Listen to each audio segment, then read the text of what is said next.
So as I was reading this gospel text this week, a story came back to my head from a number of years ago.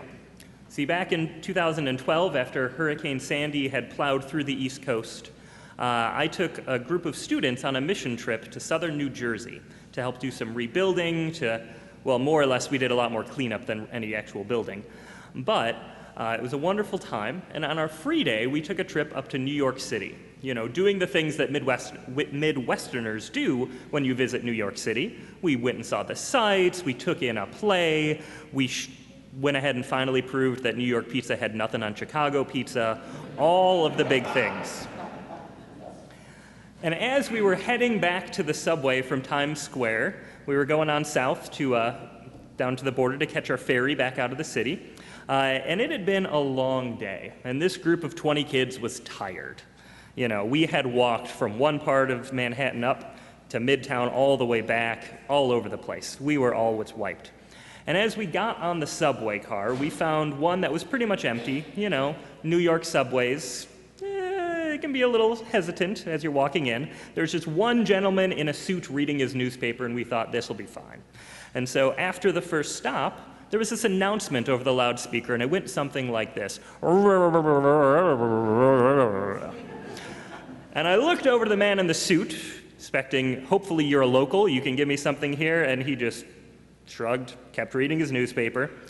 And then we go down a little bit more, and suddenly, the car starts to shake forcefully. There's sounds of pounding, of metal grinding on metal, and my kids start screaming, just screaming. One girl falls to the floor sobbing in fear. It sounded like we had just come into an earthquake. And as the person who was supposed to know what was happening, I looked to the only person I thought might have a clue, this gentleman still just reading his newspaper like there's nothing going on. As everything around him is erupting in chaos, and here I was in this strange liminal moment, seeing my kids shrieking and screaming and thinking they're all about to die and wondering, how can you just be sitting there, guy reading your paper? And looking back and forth between this student on the floor and, as we're sitting in this subway car, fearing for our lives, and this man just keeps on reading. And then suddenly, it stops. Turns out that this message that no one could hear was the conductor saying, "Please move up, the last two cars are going to detach and join another line." But again, what we heard was, and so, I don't think I will ever forget this moment where I was just in this situation of great panic and fear and terror. And I believe that these were feelings that the disciples had as their boat was being tossed about in this terrible storm. All the while Jesus, this teacher, this person who told them, let's take these boats and go on across the sea this evening, let's not wait till morning, was just calmly taking a nap. And I can imagine these disciples, much like my teenagers, were tired. It too had been a long, long day. And then Jesus just suggests that they take this trip. And they're taking this trip to this other side of the lake. And when we say other side of the lake, who knows what that necessarily means. But for us here, we know it was probably about 6 to 8 miles, give or take, across the water. They were in the Jewish town of Capernaum, because in the Gospel of Mark, this is where Jesus has pretty much been the entire gospel so far. And now they're traveling across to the other side. And when we hear the words the other side, there's a special thing that we need to perk up about, because Jewish people don't necessarily live so much on the other side. And Jesus had been ministering to Jewish people. And so his disciples, I'm sure, were questioning, but why are we going there? What's happening over on that side? See, it's not a short journey. It's late, and maybe it's not an ideal destination for where they would like to go anyways. And there had to be questions that kept coming up as Jesus slept. Why is it that we're going here? What is Jesus going to do over here in this Gentile territory? Remember, this is still very early in the disciples' relationship with Jesus. And this is a big change. As I said, he had only been teaching to the Jewish people around the shores of Galilee the entire time that they knew him. He had done miracles, he had taught them fascinating things, spoken in parables, spoken with authority, and they did trust him. But this was, quote unquote, their first mission trip. This was their first time going out from their land to go to another, traveling to a new place, and of all places, it was to a different people, a people who their culture told them that they shouldn't interact with. See, this wasn't just a terribly timed trip. This was a shocking one. And as they took the boats to cross the lake, suddenly this great storm appears. And the literal translation says, they were afraid with great fear. Take that in mind real quick. Afraid with great fear. This is not just a simple, oh my gosh, this is frightening. This is kids crying and sobbing on the bottom of the subway thinking there's an earthquake. And remember, these were not landlubbers. These were not people who had never been on a boat before. Among the disciples were young men who had been out on the water in their father's boats since they were children. They knew a storm. So for them to be afraid meant that this storm must be great indeed. And I have a feeling that the disciples looked to Jesus, just sleeping over there on his pillow, just like I looked at that man with the paper. How can you be calm at a time like this? Panic and fear grasps them, and the moment comes. The call on Jesus moment, that moment where, you have those little things that say break glass in case of emergency. It was a break glass in case of emergency moment. They did it, and they pulled the alarm. And someone in fear, in anger, maybe in sadness cries out, "Teacher, do you not care that we are perishing? You who got us into this mess, you are the one who called us to follow you. Don't you care about us?" See, I think the disciples fear for more than just their lives. They fear that their teacher doesn't care about them. They fear that this Jesus who gives so much to others might not care enough to give to them.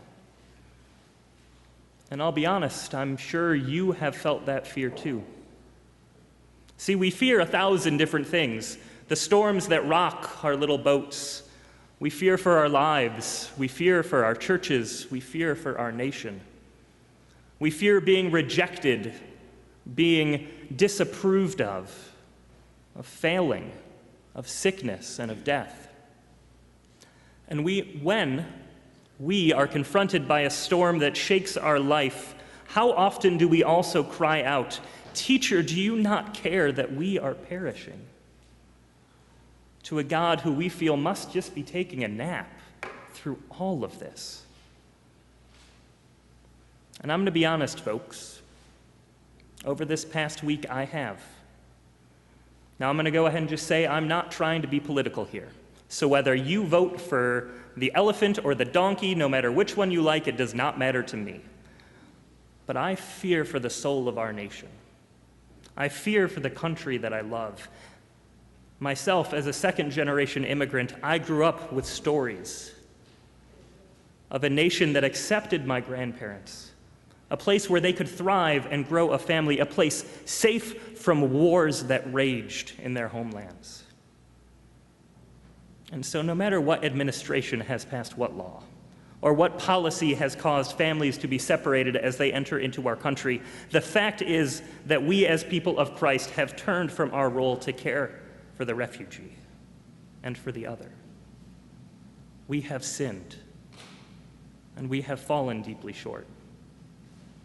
We have lost our way in the storm. And for that, we must seek forgiveness. The sounds of children crying as they are taken from parents and loved ones encircle us like fear in the midst of a terrible storm. But in the midst of that fear, I believe in the Savior who is asleep at the back of the boat.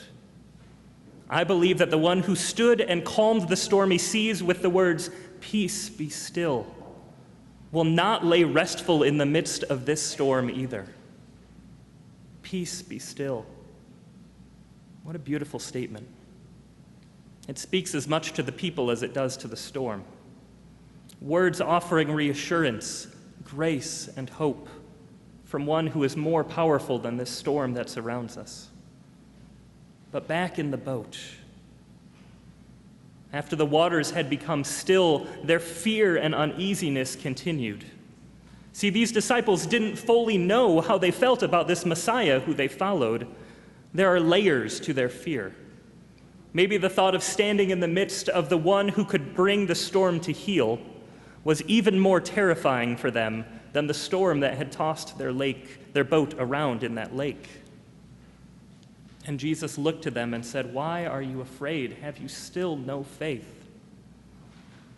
The disciples, and when we're feeling honest, often ourselves, struggle to take this faith and trust that God will act. See, this doesn't mean that we sit back and say, "God, you take care of it."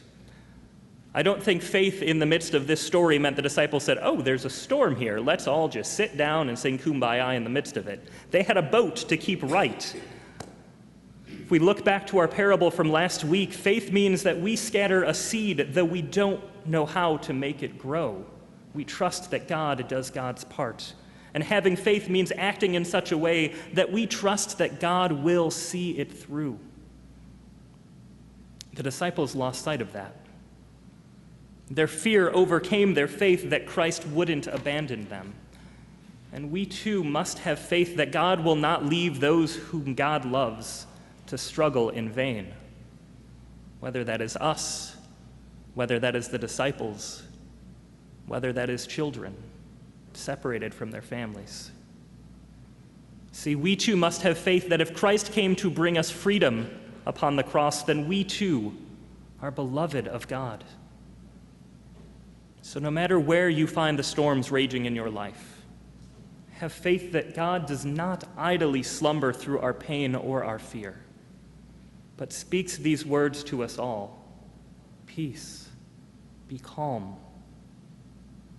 And I pray that those words would carry us through to the new shores that God is leading us to, that they would guide us to act and to move in faith, to seek the other, to care and to love, knowing that Christ does not abandon us in the midst of it. So today, may we go out and may we go forth in love, sharing this great faith that we have in a God who does tremendous things. Amen.